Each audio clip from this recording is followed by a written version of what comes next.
Hello my dear friends and masters, welcome back to our channel oneness vegetarianism. నా పేరు స్వప్నేశ్వరి. ముందుగా మనందరి గురువైన డాక్టర్ బ్రహ్మశ్రీ పితామహ పత్రి సరికి నా యొక్క అనంతకోటి ఆత్మ ప్రణామాలు. సత్యలోకవాసులకి, దివ్యలోకవాసులకి, మహాకరణ లోకవాసులకి, నక్షత్ర లోకవాసులకి, ఏంజల్స్కి, మహావతార్ బాబాజీకి, బుద్ధ భగవానుడికి, రామత మాస్టర్కి, పరమాత్మైన సదానంద యోగి మహారాజ్కి, పరమ గురువులకి, పరమ గురుమండలంతటికీ నా యొక్క అనంత కోటి ఆత్మ ప్రణామాలు. యాస్ట్రల్ మాస్టర్స్ అందరికీ పేరు పేరున స్వాగతం, సుస్వాగతం. మనం రామత విజ్ఞానంలోని ఈ జ్ఞానాన్ని తెలుసుకునే ప్రయత్నం అయితే చేద్దాం మాస్టర్స్. నిన్నటి ఎపిసోడ్లో ఐఆమ్ రామత అంటే నేను రామత అనే దాన్ని మనము ఆ జ్ఞానాన్ని తెలుసుకున్నాము. ఈరోజు ఇంకా మరింత తెలుసుకునే ప్రయత్నం చేద్దాం మనము.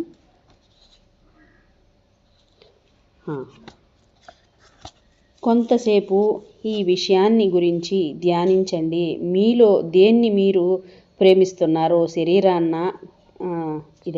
ఇదైంది. దైవం మానవ దేహాలను ధరించి తానే సృష్టించుకున్నదే ఈ జీవితంలో ఉంది. నిరంతరం వృద్ధి క్షయాలకు లోనవుతూ స్వయంగా ఆత్మస్థితిని పరికల్పిస్తూ ఉన్న మహా సంక్లిష్ట కాంతి శకలాల పరిపూర్ణ విద్యుత్ వ్యవస్థ క్షేత్రాలనికి ఆవాసంగా,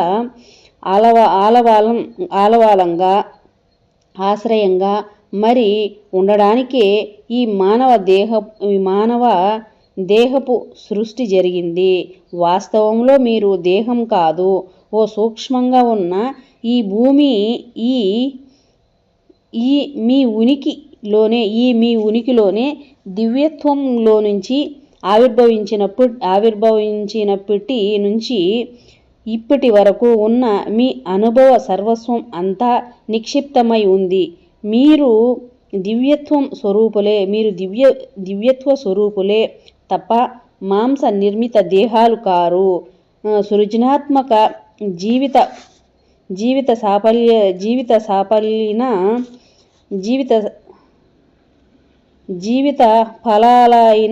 ఫలాలైన అనుభూతులను సొంతం చేసుకోవడానికి ఓ శరీరాన్ని ఆశ్రయించి జీవిస్తున్న పరిపూర్ణ నిర్మల దివ్యజ్యోతి తేజోమయ శక్తి స్వరూపులే మీరు దేహం కాదు. అనుభూతులే మీరు గుర్తింపును తెచ్చుకున్నది మీ స్వభావమే తప్ప మీ శరీరం కాదు. అంటే గుర్తింపును తెచ్చుకునేది మీ స్వభావమే తప్ప మీ అనుభవం కాదు. వాస్తవంలో మీరు ఆత్మస్వరూపులే. కాంతి అనుభూతి శరీరదారులే. మీరు మీ ఆత్మ ఈ అతి సూక్ష్మ తేజమే. మీ శరీరంలోని అన్ని అణువుల సముదాయాల నిర్మాణాలను ఆవరించి ఉంది. మీ శరీరాన్ని ఈ ఆత్మ ఆ స్థితిలో నిలబెట్టి ఉంచుతోంది. ఆ శరీర సాంద్రతలోనే అంతర్లీనంగా మీ హృదయ కుహరం సమీపంలో శల్య కవచపు రక్షణతో కేవలం అనుభూతి మాత్రంగా మీ ఆత్మ విద్యుత్ శక్తి రూపంతో అధిష్ఠించి ఉంది. మీ అన్ని ఆలోచనలు ఈ ఆత్మ క్రోడీకరించుకొని తనలో అనుభూతుల రూపంలో నిక్షిప్తం చేసుకొని ఉంది. ఈ అనుభవాల ఆలోచనల అనుభూతుల ప్రత్యేక సర్వస్వమే. మీకు మీదైన వ్యక్తిత్వాన్ని అహంకారాన్ని పరికల్పిస్తున్నది ఈ భూతలం మీద జీవించి క్రీడించడానికి ఉపయోగపడుతున్న ఓ సాధనం మాత్రమే. ఓ రథం మాత్రమే, ఈ ఉపకరణం మాత్రమే. మీ శరీరం కానీ ఈ శరీరంతో ఊరేగుతున్న మీరు ఆ శరీరమే మీరు అన్న మహాభ్రమలో బలీయంగా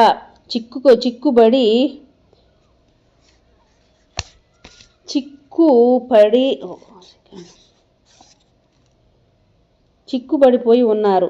అయితే ఇదంతా అసత్యం. దైవం ఎలా స్వరూపరహితుడో మీరు అంతే. మహా సృజనాత్మక దైవమే అయి ఉన్న మీరు మీ జీవితాన్ని సృష్టించింది ఎవరనుకుంటున్నారు? మీ బయట ఎక్కడో ఉన్న ఏ మహాపురుషుడో, ఏ మహాశక్తో మీ జీవితాన్ని శాసిస్తూ ఉంది అని అనుకుంటున్నారా? మీరు వాస్తవంలో మీ యావత్ జీవితానికి అనుభవాలకు బాధ్యులు స్వయంగా మీరే. నక్షత్రాలను స్వయం ప్రకాశించి పరికల్పించగల శక్తి ఉన్న మీరే మీ జీవితంలోని అన్ని క్షణాలను, అన్ని అనుభవాలను సృష్టించుకున్నారు. మీరు ఎలా ఉండాలనుకుంటున్నారో ఆ ఎంపిక చేసుకున్నది స్వయంగా మీరే. మీ స్వరూపాన్ని మీరే సృష్టించుకున్నారు. మీ జీవిత పదాన్ని నిర్దేశించుకున్నది కూడా మీరే. సృష్టించే చాతుర్యము, సృష్టించే స్వేచ్ఛ దైవ మానవులైన మీ సొంతం. అంటే ఈ జీవితాన్ని మొత్తము ఎవరో వచ్చి మీకు రాసి సృష్టించి ఇలా ఉండు అలా ఉండని ఎవరో మిమ్మల్ని ఆదేశించలేదు, ఆర్డర్ వేయలేదు, ఏం చేయలేదు. కేవలం ఈరోజు ఇలా ఉన్నారు, ఇలా జీవిస్తున్నారు, ఇలా ఉంది మీ జీవితం అని అంటే దానికి మొత్తానికి కారణం మీరు తప్ప ఇంకొకరు కానే కాదు. ప్రతిదానికి మీరే సృష్టించుకున్నారు. మీరు సృష్టించుకొని ఇలా ఉన్నారు మీరు అని చెప్తున్నారు. మీ జీవితాన్ని ఆలోచనలతోనే మీరు సృష్టించుకున్నారు. అంటే మన జీవితాన్ని మొత్తం మన ఆలోచనలతోనే సృష్టించుకున్నాం. అంటే మీలో ఆలోచనలే స్వభావాలని, ఆ స్వభావమే జీవితంలో మీ అనుభవాలని సృష్టించాయి. ఈ విషయాన్ని గమనించండి. ఓ ఆనందం ఆవరణాన్ని సంకల్పించుకోవడానికి ఓ క్షణం మాత్ర కాలం మీకు చాలు. ఆ క్షణం మాత్ర కాలంలోనే ఆ ఆనందం మీ శరీరాన్ని అంతా నింపుతుంది. అంటే ఆనందం అనేది ఒక క్షణమాత్రం కాలం ఉంటే చాలు, అదే మొత్తం మీ శరీరాన్ని నింపుతుంది అని చెప్తున్నాడు తండ్రి. ఓ పరమ నికృష్టుడిగా ఊహించుకోవడానికి మీకు ఓ క్షణం కూడా పట్టదు. వెంటనే స్నేహితులు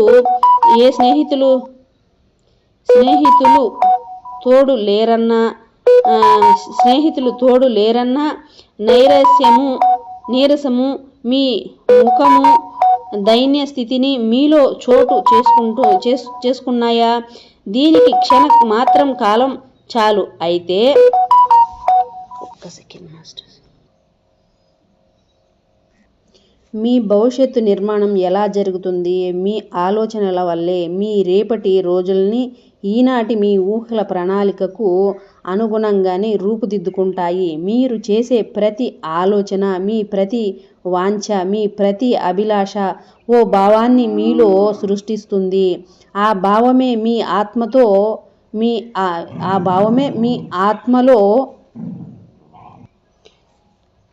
మీలో నిక్షిప్తమై ఉన్న అనుభూతులకు, ఆకాంక్షలకు అనుగుణంగా ఉన్న పరిస్థితులు ఆకర్షించి మిమ్మల్ని వాటితో కలుపుతుంది. మీరు ఉచ్చరించే ప్రతి మాటకు మీ భవిష్యత్తును నిర్దేశించగలిగేదేనే ఉంటుంది. ఆ మాటల్ని మీ ఆలోచనల వల్ల మీ ఆత్మలో ప్రతిష్ఠించబడిన భావాలకు శబ్ద రూపాలతో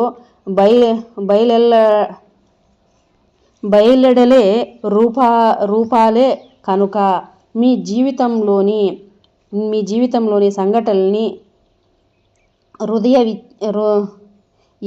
యాదృచ్ఛికంగా గానీ జరుగుతున్నాయని మీరు అనుకుంటున్నారా? ఈ భూతలం మీద ప్రమాదవశాత్తుగాను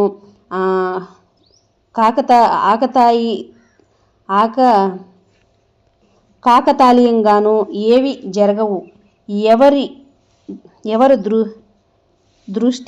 ఎవరి దుశ్చిత్తం వల్లో, ఎవరో చేసే మోసం ప్రణాళికల వల్లో ఎవరు ఇక్కడ బలి పశువులు కారు. మీ జీవితంలో సంభవిస్తున్నవన్నీ ఊహల వల్లే, అనుభూతుల వల్లే ఏర్పడుతున్నాయి. ఒకవేళ అనుకుంటున్నట్లుగా కాకుండా మరో విధంగా పరిణమిస్తే ఏమవుతుందో అని అనుకోవడం వల్లో, భయపడటం వల్లో ఆ విధంగానే జరుగుతుంది. ఎవరో అన్న మాటలను సత్యంగా విశ్వసించడంలోనూ అటువంటివన్నీ సంభవిస్తూ ఉంటాయి. ఆలోచనలు మీలో నిర్మించే భావాలతో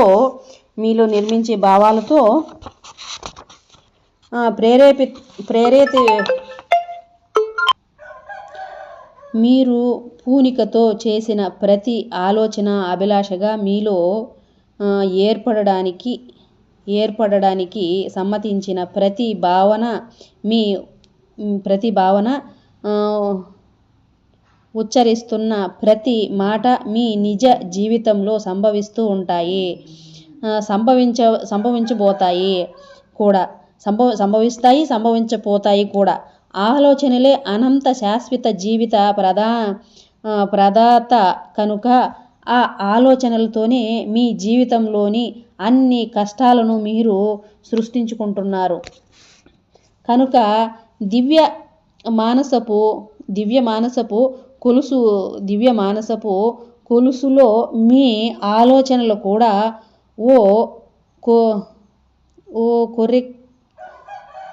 కొక్కెమే. కనుక యుగాల నుంచి ప్రాజ్ఞులు ఎందరో ఈ సత్యాన్ని పొడుపు కథల రూపంలో, తర్వాత పొడుపు కథల రూపాలతో, కవిత్వాల రూపాలతో బోధించే ప్రయత్నాలను చేస్తూనే ఉన్నారు. బాధ్యతను స్వీకరించడానికి సిద్ధపడుతున్న వాళ్ళు అతి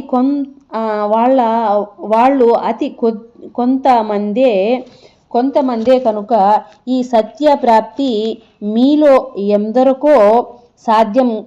ఎందరికో సాధ్యంగానే ఉంటుంది.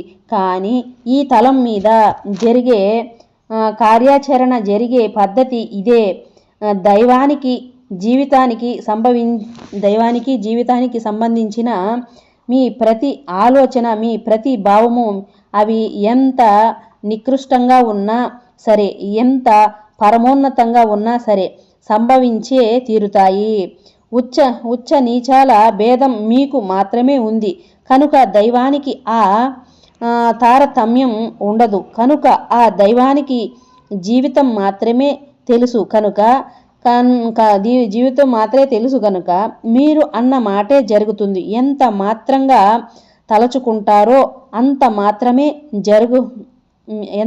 తలుచుకుంటారో, మీరు ఎంత అనుకుంటారో అంతే మీకు మీ పట్ల మీ స్వాభిప్రాయం ఎంత తక్కువగా ఉంటే అంత అల్పులుగానే మీరు తయారవుతారో, ఎంత తెలివి తక్కువగా వారిగా మిమ్మల్ని మీరు ఊహించుకుంటారో అంత మూర్ఖులుగానే మీరు తయారవుతారు.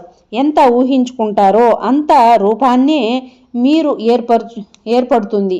ఎంత దౌర్బల్యులుగా మిమ్మల్ని ఊహించుకుంటారో అంత నికృష్టులుగానే మీరు తయారవుతారు. అలా తయారవ్వాలన్నదే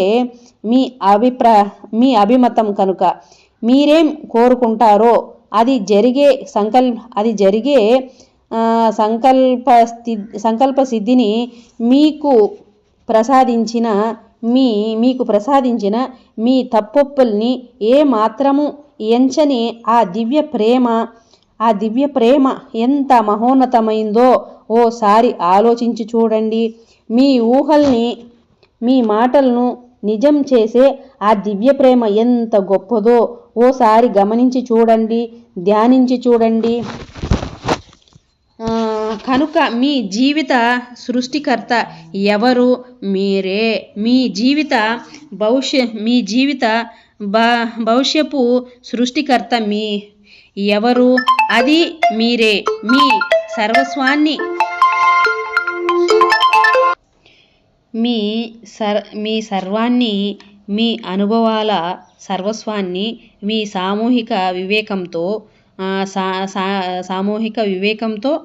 సంఘటితం ఆలోచనలతో ఏది నిర్మిస్తుందో అదే దైవం. మీరు కోరుకున్న జీవితాన్ని సరిగ్గా మీరు స్వీకరించి, మీరు సంకల్పించుకున్న విలువలనందించే అనుభవాలనే ప్రాప్తించుకుంటున్నారు. ఉచ్చ నీచాల తప్పొప్పుల నుంచి చెడులను మంచి స్వీకరిస్తున్నది, అనుభవిస్తున్నది సాక్షాత్తు మీరే. మీ ఆలోచనల్లోంచే అవన్నీ సంభవిస్తున్నాయి. మీ సంక్షోభాలను, బాధలను గమనించి చూస్తున్న ఏ దేవుడికి మీరు బానిసలు కాని, భవిష్యత్తులు కాని, కీలుబొమ్మలు కానే కాదు. అంటే మీరు అనుభవిస్తున్న ప్రతి జీవితానికి మీరే బాధ్యతలే తప్ప ఏ దేవుడికి మీరే కీలుబొమ్మలు కాదు మిమ్మల్ని అట్లా మార్చడానికి అని చెప్తున్నారు. భీతావహమైన జీవితంలో ఓ సంపూర్ణమైన స్వేచ్ఛతోనే మీరు జీవిస్తూ ఉన్నారు. మీ ఇష్టం వచ్చినట్లు ఆలోచించుకుని దేన్నైనా ఎంచుకోగల స్వేచ్ఛ, స్వీకరించగల స్వేచ్ఛ మీకు ఉంది. అపారమైన ఆలోచన శక్తిని వినియోగించుకుంటూ సర్వస్వాన్ని మీరు స్వయంగా మీ కోసమే సృష్టించుకుంటున్నారు. మీ ప్రతి ఆలోచన మీ భవితవ్యాన్ని నిర్దేశిస్తూనే ఉంటుంది. మీ ప్రతి అనుభూతి మీ జీవిత మార్గాన్ని నిర్దేశిస్తూనే ఉంటుంది. మీ ప్రతి ఆలోచనలు, అనుభూతులు ఎలా ఉంటాయో మీ జీవితం కూడా సరిగ్గా అలాగే తయారవుతూ ఉంటుంది. యద్భావం తద్భవతి అన్న భగవత్ వాక్యానికి అర్థం సరిగ్గా ఇదే. ఎవరు మీరు ఆలోచించి సృజించి కోరుకున్న విధంగా తయారవగల సామర్థ్యాన్ని, మీ ఉనికి, వ్యక్తిత్వపు ఉనికి నిశ్శబ్దంలో సహజ స్థితిలో పొంది ఉన్న దైవం మీరే. ఎలా ఉండాలనుకుంటున్నారో అలాగే ఇప్పుడు మీరు ఉన్నారు కదా. మీ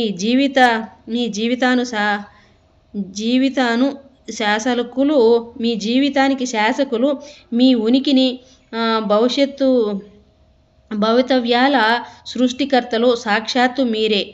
గత జన్మలోనూ ఈ జన్మలోనూ సైతం ఇప్పటి వరకు మీ మహాప్రజ్ఞను సంప్రాప్తించుకోకుండా జీవిస్తున్న మహా దౌర్బల్యములే మీరు. ఓ మనోహర కుసుమాన్ని గతంలో మీరు సృష్టించగలిగి ఉండేవారు. కానీ ప్రస్తుతం మీ కోసం మీరు ఏమి సృష్టించుకోగలుగుతున్నారు? దుఃఖాలను, దిగుళ్ళను, న్యూన్యతను, దైన్యాన్ని, ద్వేషాన్ని, కలహాలను, ఆత్మవైరాగ్యాన్ని, వృద్ధాప్యాన్ని, వ్యాధుల్ని, మృత్యువును. ఇవే కదా మీరు చేస్తున్న మహాసృష్టి కార్యాలు. సంకుచిత విశ్వాసాలను స్వీకరిస్తూ పరిమిత జీవనాన్ని సృష్టించుకుంటున్న మీకు అదే దృఢ సత్యంగా మీ ఉనికిలో స్థితమై మీ జీవిత వాస్తవాలుగా పరిణమిస్తున్నాయి. ప్రతి విషయాన్ని, అందరినీ, మిమ్మల్ని సైతం ఎంచి చూస్తున్న మీరు జీవితం నుంచి వేరైపోతున్నారు. ఎప్పటికీ అందులోని ఆశయాలనే ఆకాంక్షించే పరిమిత మానవ చైతన్యంలో ఓ గుర్తింపు కోసం ఆ గుర్తింపును మీకు అందించే వాస్తవం సౌకర్య సౌలభ్యాల సర్వస్వాన్ని స్వీకరిస్తూ సౌందర్యోపాసన అనే ఓ నాగరికత వ్యామోహంలో మీరు జీవిస్తున్నారు. ఎదిగి శరీరంలోని జీవసత్వాల్ని ఉడిగిపోయి వృద్ధాప్యాన్ని మృత్యువును విశ్వసిస్తూ అంతరించిపోవడం కోసమే పసిపాపలైన మీరు జన్మిస్తూ ఉన్నారు. ఒకప్పుడు స్వేచ్ఛ పవనాలుగా ఉన్న సృజనాత్మక దైవాలైన మీరు ఇప్పుడు మందల మహానగరంలో కిక్కిరించి భయాలతో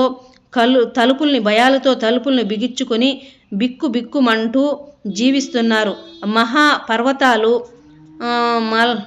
మహాపర్వతాలు మలయ మారుతాలకు బదులు ఆకాశంలో ఎగబాకే అంతస్తుల భవనాలు భీతి గొలిపే మానవ చైతన్యాలే ప్రస్తుతం దర్శనం ఇస్తున్నాయి. ఎలా ఆలోచించాలో నిర్దేశించే దేన్ని విశ్వసించాలో శాసించే ఎలా పనిచేయాలో విధించే ఎలా కనిపించాలో నియంత్రించే సమాజాన్నే సృష్టించుకున్నారు మీరు. యుద్ధాలు అంటే మీకు భయం. యుద్ధపు కార్లు విన్నా మీకు భయమే. రోగాలు అంటే మీకు భయం.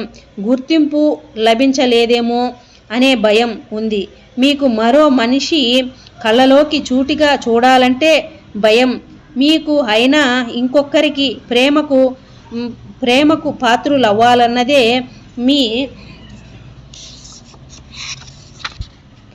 పాత్రులవ్వాలన్నదే ఆరాటం. జరిగిన ప్రతి మేలును సంశయిస్తూ అవి మళ్ళీ సంభవించవేమోననే అపనమ్మకం మీది. అడ్డమైన పనులన్నిటినీ చేస్తూ వ్యాపారంలో విజయాన్ని కీర్తిని గడించాలి అనేదే మీ ప్రగాఢ వాంఛ. ఎప్పుడూ బంగారాన్ని రూపాయల్ని దినార్లని డాలర్లను సంపాదించాలన్న తపనే మీది తప్ప అయ్యో ఆనందం కోసం ఆవగింజంత చింతైనా లేదే మీలో. బంగారు తండ్రి చూడు ఎంత చక్కగా చెప్తున్నానంటే ఇవన్నీ కావాలని ఆరాటమే తప్ప మీలో మీకు ఆనందం కావాలని ఆవగింజంత కూడా లేదే మీకు అన్నాను. ఆలోచనలు చేసి చివరికి మీరు నిరాశాజీవులుగా అయోగ్యులుగా పరాజితులుగా రోగిష్టు వాళ్ళుగా మృత్యువులుగా తయారయ్యారు. వీటన్నిటినే మీరు సృష్టించుకున్నారు. ఓ సంకల్పం మాత్రానే విశ్వాన్నే సృష్టించుకోగలిగిన సమర్థత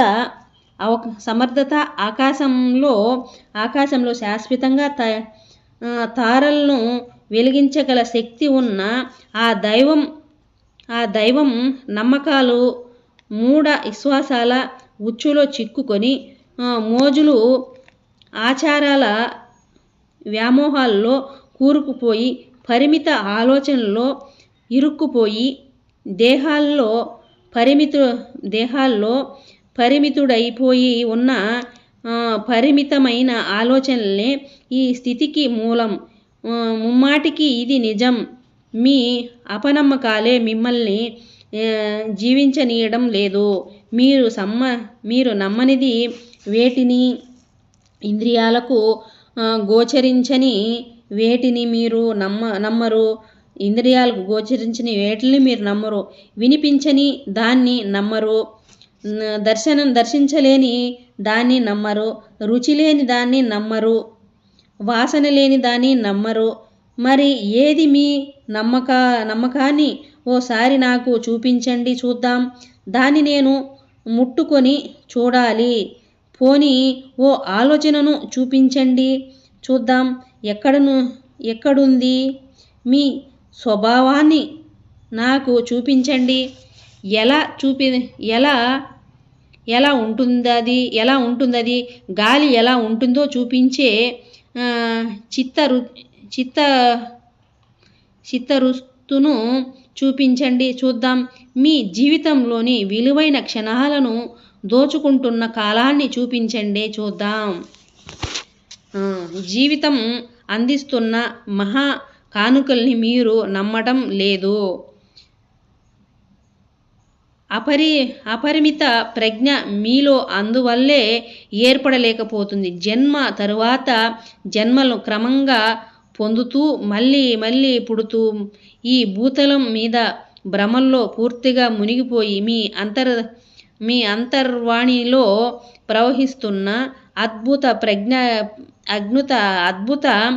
ప్రజ్ఞాగ్నిని మీరు పూర్తిగా మరిచిపోయారు. 1,500,000 సంవత్సరాల కాలగదిలో మహాబలీయ సార్వభౌమ స్థితిని చేజార్చుకొని అధోగతి పాలై ఓ పదార్థం స్థాయికి దిగజారారు. మీరే సృష్టించుకున్న మూఢ విశ్వాసాలను న్యాయాల పేరుతో, జాతుల పేరుతో, లింగ వివక్షత పేరుతో, కులాల పేరుతో విభజించబడిపోయి ఉన్నారు. అసూయలతో, కాఠిన్యాలతో, పగలతో, ద్వేషాలతో, భయాలతో అల్లాడిపోతున్నారు. దేహభావంతో తాదాత్మ్యం చెంది బ్రతికుంటే చాలు అనే ధోరణిలో జీవితాన్ని గడిపేస్తూ మీ నిజతత్వాన్ని సంకల్పమాత్రాన స్వల్పాలను పండించుకోగల మీ దివ్యత్వాన్ని, సమర్థతని పూర్తిగా మరిచిపోయారు. తాత్కాలికంగానే మీరు మరణించి మళ్ళీ ఇక్కడికే తిరిగి వస్తున్నారు. మళ్ళీ 1,05,00,000 సంవత్సరాల పర్యంతం జీవిత పరంపరలో కొనసాగిన తర్వాత కూడా మళ్ళీ ఇక్కడికి తయారై ఉన్నారు కదా మీరు. ఇంత జరిగిన తర్వాత కూడా మీ అపనమ్మకాలు మీరు వదులుకోవడం లేదు. ఓ బంగారు తండ్రి, ఎంత చక్కగా చెప్పావయ్యా. వదులుకోవాలి తండ్రి, నిజమేనయ్యా, వదులుకోవాలి తండ్రి. 1,05,00,000 సార్లు అంట అండి. 1,05,00,000 సార్లు చచ్చి పుట్టి ఇదే చేస్తున్నామంట. చూడు ఎంత చెప్తున్నారు తండ్రి. థ్యాంక్ యూ తండ్రి, థ్యాంక్ యూ సో మచ్ తండ్రి. I love you. Thank you so much తండ్రి. Thank you masters. Thank you.